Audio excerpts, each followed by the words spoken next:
Well, welcome everyone to our weekly little chat here on the Power 36 and the AP poll on a frigid Monday.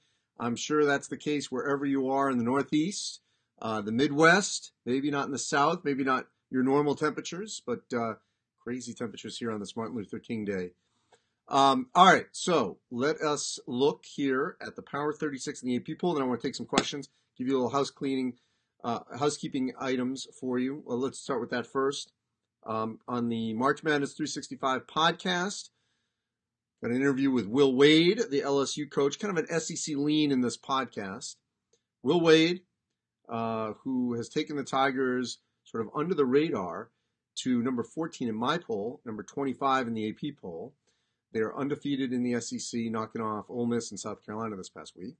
Ashton Hagans from Kentucky, who once he started in the starting lineup of Kentucky, they've certainly played at another level. So he joins me. Jimmy Dykes, former ESPN colleague, former Arkansas women's basketball coach, all on the March Madness 365 podcast. Online on our March Madness platforms and certainly NCAA.com. You've got our Power 36. Player of the Week this week, Tyus Battle from Syracuse. Team of the Week, Maryland. This is in advance of their game tonight against Michigan State. Had a great week last week. So Maryland right now third, actually tied for second with Michigan in the Big Ten. They're my national team of the week. We will have another bracket later this week, so keep your eyes out for that as we continue to take a look at the field of 68, ever evolving. And there was one other item for you. We're going to have a look at our top 16 candidates for National Player of the Year. That'll come out either tomorrow or Wednesday, so keep an eye out for that as well. All right, let's take a look at the Power 36 versus the AP poll. Tennessee's my new number one, also number one in the AP poll. They have not lost since losing to Kansas in overtime in New York. They are playing, I think, the best basketball in the country right now.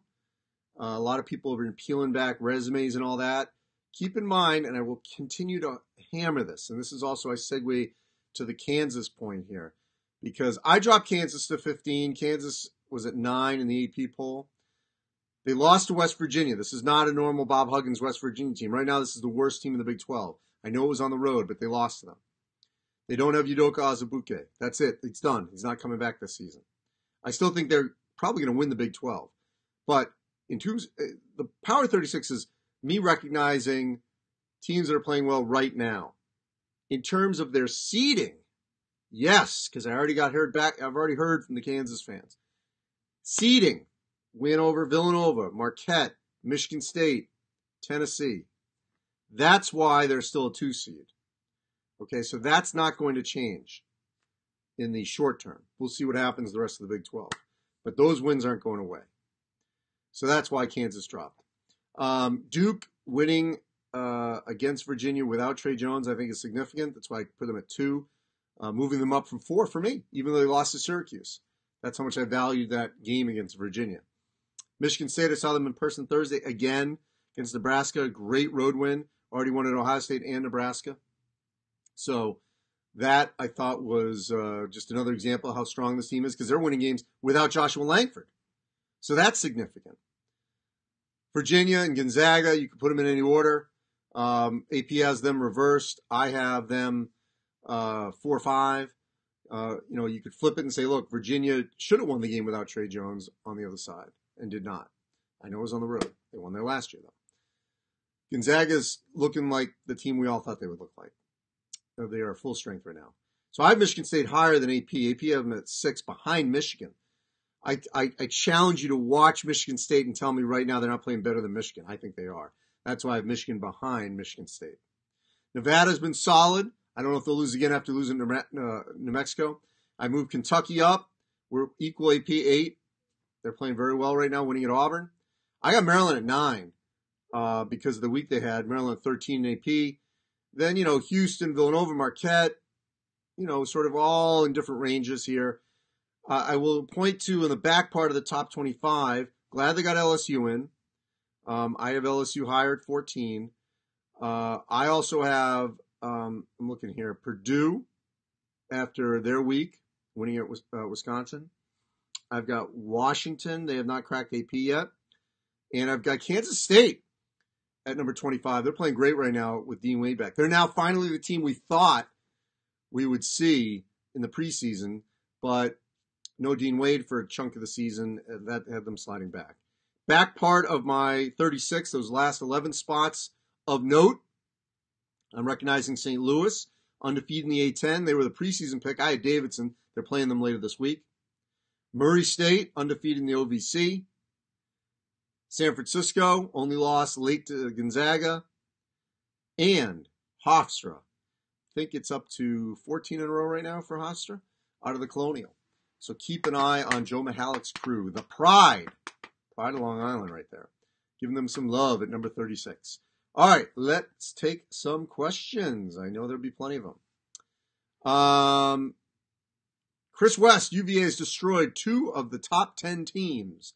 And he is referencing, I'm assuming here, let's see, Virginia Tech, yes. And the other one, why am I drawing a blank? 2 of the other top 10.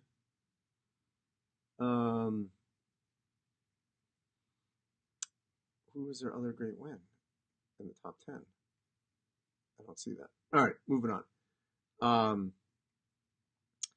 Allison Potts wants to know how bad this loss was for UVA. Look, I mean, they're still a number 1 seed in our bracket, so that hasn't changed. Why is UNC so low? Julius Baggett asks. So I have North Carolina at 19, North Carolina 11 in the AP poll. Their inconsistency right now is why. I still have them ahead of NC State after beating NC State. They did lose to Louisville at home. That is significant. That was what jumped out at me. But, you know, they're in the teens. And they can move up. They got plenty of chances with Virginia and Duke coming up. So Robin West Kemp says, who will win the ACC? Well, I said Virginia. I'm going to stick with the Cavaliers, even though Duke looked obviously very good. I want to see what happens, you know, certainly in the return game. I mean, look, if Duke wins at Virginia, it's over. Duke's going to win it. If Virginia wins, then I feel pretty good about it. Virginia also beat Maryland on the road. Let's see here. Nebraska, one of the best teams with a losing conference record right now. That is true, Nick. And I debated, do I keep them in the 36? They're in the tournament, no problem. So they lost at home in Michigan State. They did win at Indiana, which was significant. So they're right there on the cusp for me.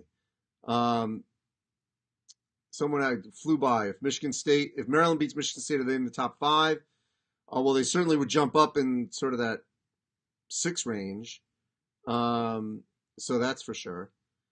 All right, let's see here. Ryan wants to know if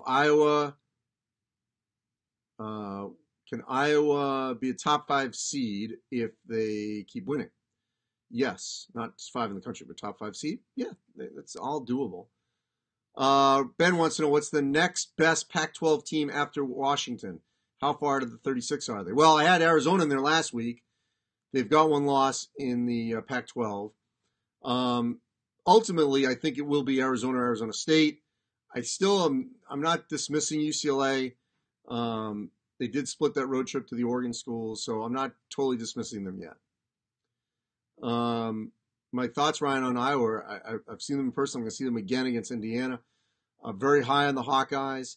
Winning without Tyler Cook is incredibly significant. Joe Wieskamp has been a very strong, solid freshman for them.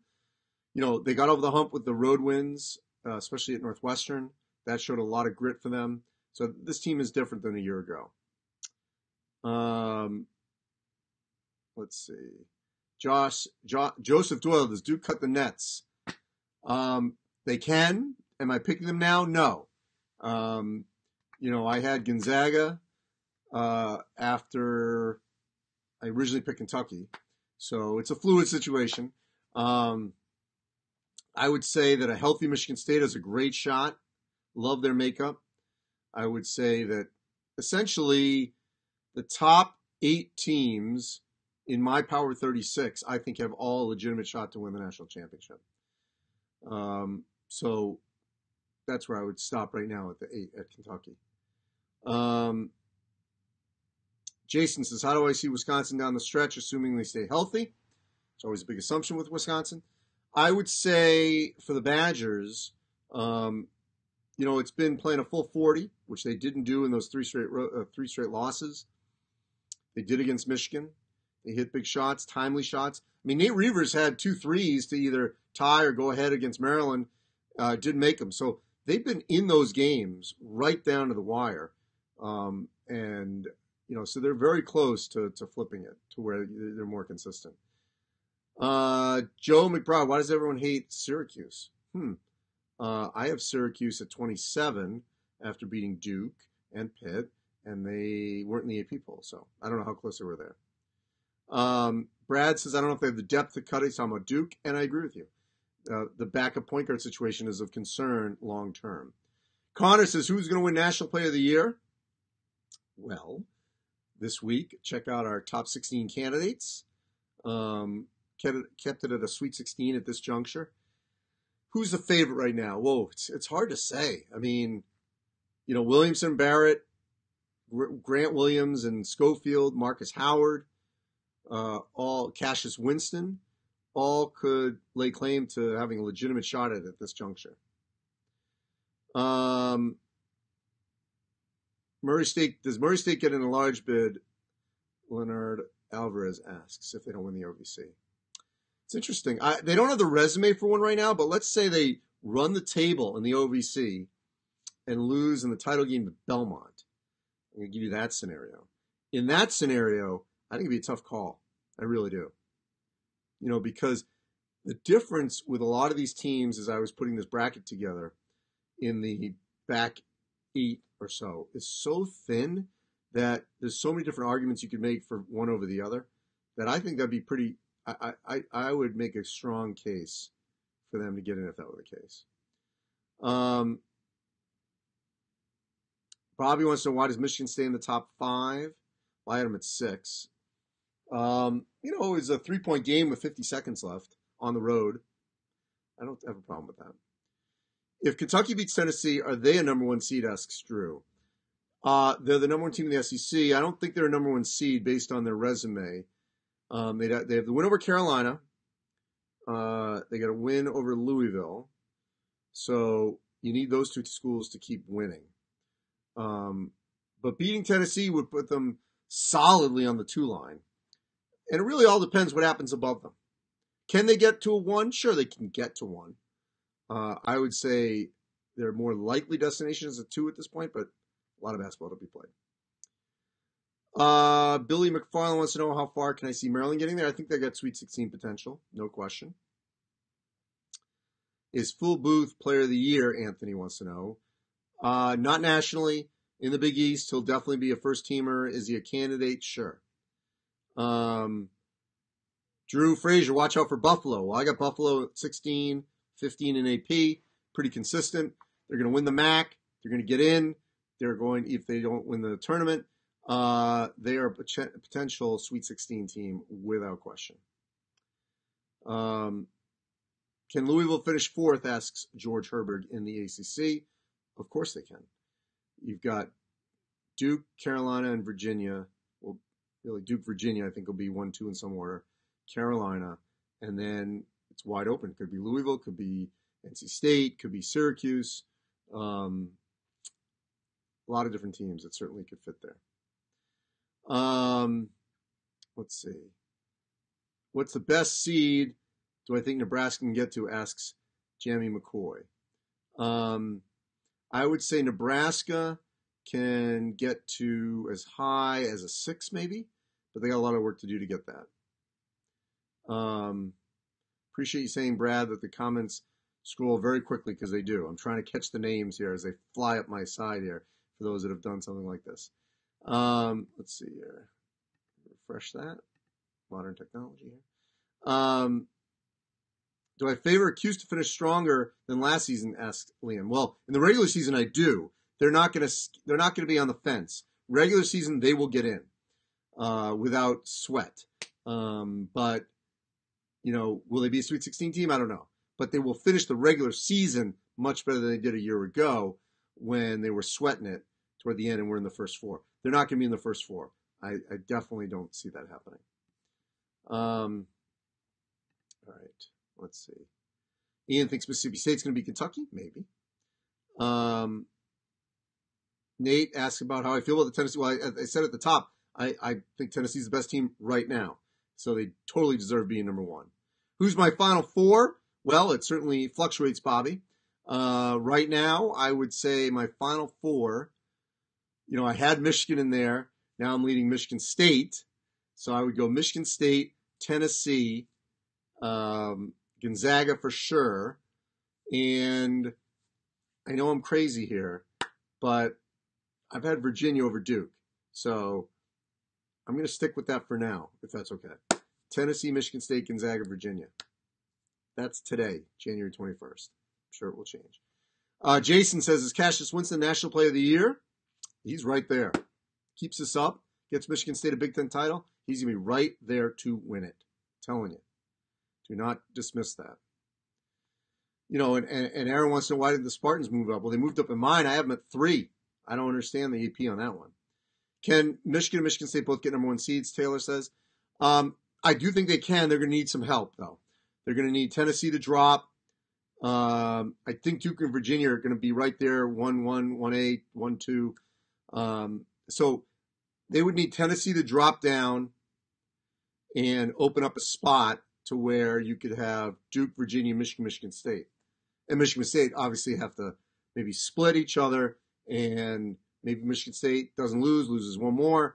Michigan doesn't lose again. The scenarios are there for them against Michigan, other than Michigan State. But it all could happen. Still a lot to be played. Dean wants to know how many more SEC schools will get in. There's a lot of bubble. South Carolina still bubblicious. Florida still bubblicious. Arkansas still. I like, for sure, Kentucky, Tennessee, Auburn, Ole Miss, Mississippi State, LSU. Not in any order here because LSU is really high on my list. So I think 6 for sure. 6 for sure. And then there's the potential for it to grow to 7, 8, 9. Dylan wants to know, could I see John Morant being the best player in this class? The answer is yes. I could definitely see that happening.